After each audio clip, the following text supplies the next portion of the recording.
Halo teman-teman, selamat datang di video pembelajaran Bahasa Indonesia bagi penutur asing atau BIPA level 1.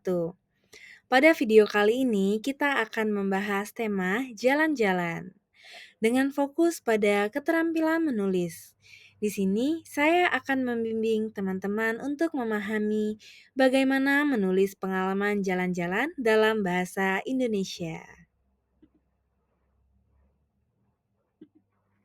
Baiklah, langsung saja yang pertama, apa yang dimaksud jalan-jalan?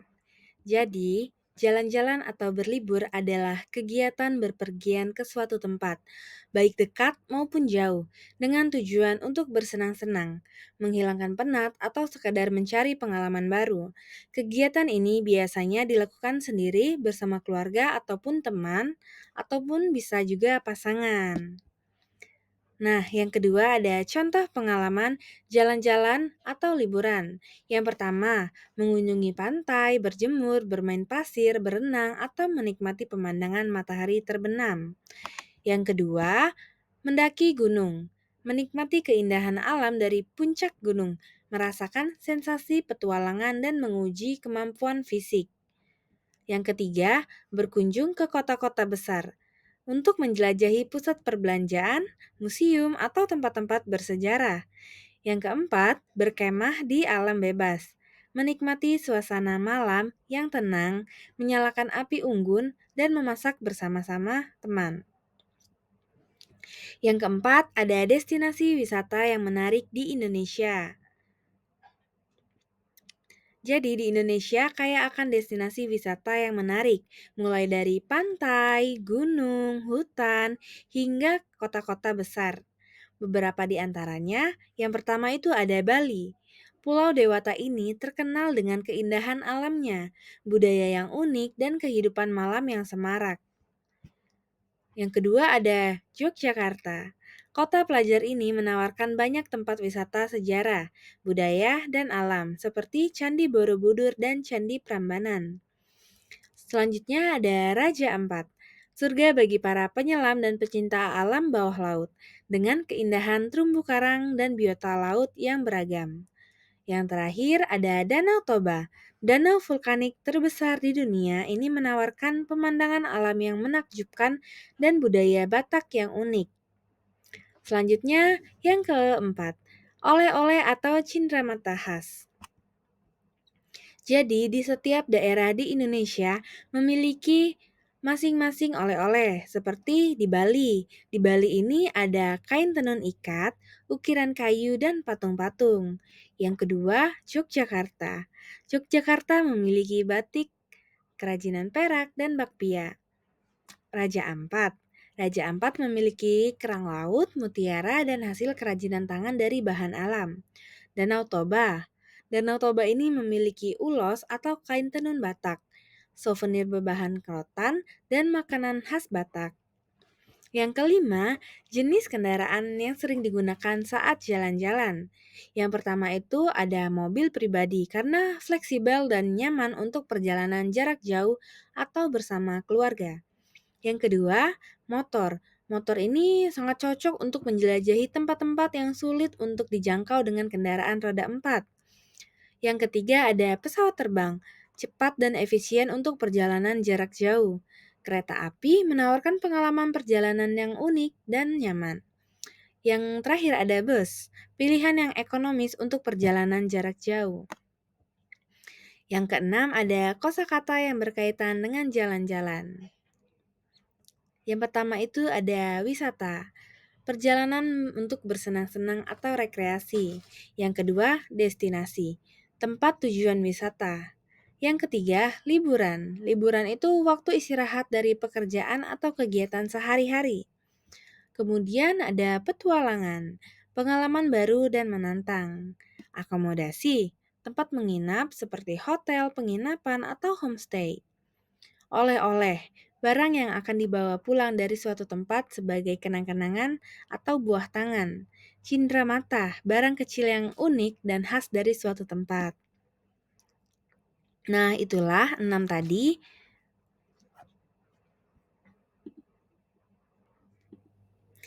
Baiklah, saya akan memberikan contoh cerita jalan-jalan. Dengarkan baik-baik ya.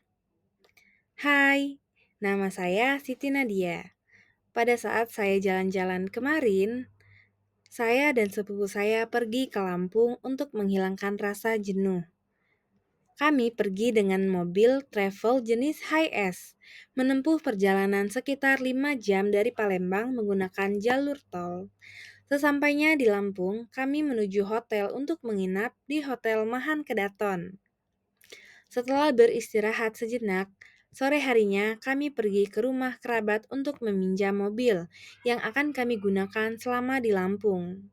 Hari kedua, kami pindah ke Marriott Hotel Lampung yang menawarkan pemandangan sangat indah seperti di Bali. Kamar kami langsung menghadap ke pantai dengan ombak yang tenang.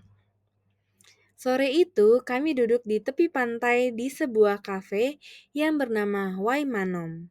Kafenya terletak di pinggir pantai dan sangat cantik, membuat kami ingin terus mengabadikan momen-momennya.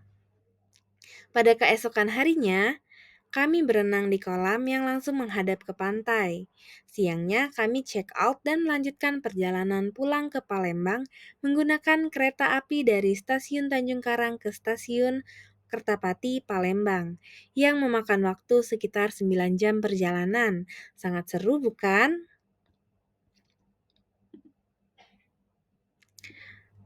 Hai teman-teman, dari cerita saya tadi kita dapat memperbaiki beberapa bagian kalimat agar lebih jelas. Misalnya, kita bisa menambahkan lebih banyak detail di bagian orientasi, kejadian, dan penutup. Contoh, pada hari Jumat yang cerah, saya dan sepupu saya berangkat ke Lampung untuk berlibur singkat. Yang kedua, selama di Lampung, kami mengunjungi beberapa tempat wisata menarik dan mencoba kuliner khas Lampung. Yang ketiga, liburan ini sangat menyenangkan dan saya berharap bisa kembali ke sana di masa depan.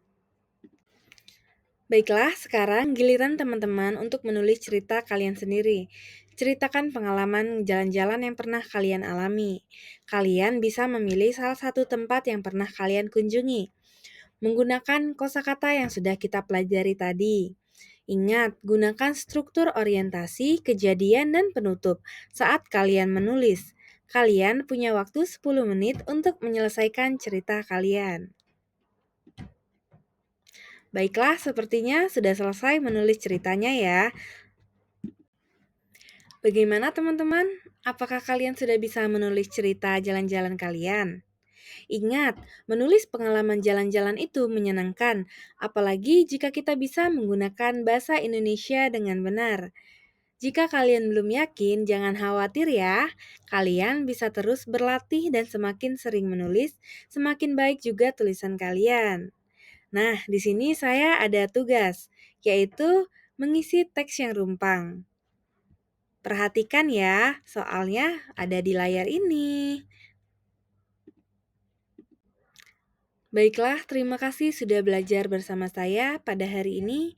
Jangan lupa untuk menonton video selanjutnya, di mana kita akan mempelajari lebih banyak lagi tentang keterampilan menulis dalam bahasa Indonesia. Sampai jumpa di video berikutnya ya. Selamat menulis dan semoga sukses. Wassalamualaikum warahmatullahi wabarakatuh.